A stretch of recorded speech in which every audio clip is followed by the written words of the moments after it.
বৃন্দাবন এই ঝামেলাই কাজ দেয়। তুই মরাটা নিয়ে তবে করবে কি? হ্যাঁ, একটা কিছু বলবে তো, আমরাও তো কাজকর্ম করে খাই নাকি? তবে ওটা পুড়িয়েই ফেল। সেই ভালো। সেই ভালো।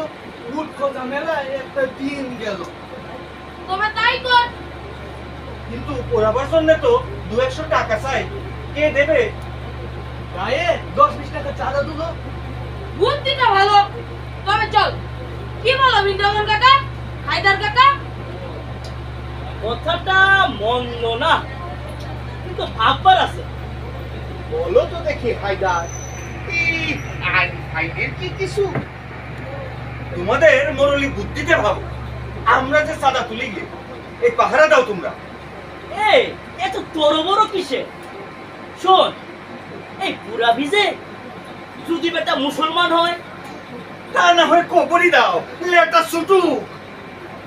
এই যদি হিন্দু হয়, হিন্দুর ছেলেরা কবর দিবি। বোঝো ঠেলা, ওটা হিন্দু না মুসলমান কে বলবে? হ্যাঁ, আগে ফয়সালা কর, তারপর কাজে হাত দে। আরে গায়ে থাকতে হয়, এই এসব ভাবতে হয়। গাছের ঢালে ঝুলাও তবে, বসে গলে গন্ধ শোনা। এই এই বুড়োদের নিয়ে যত ঝামেলা। মারবো এক থাপ্পড়। কি বললি?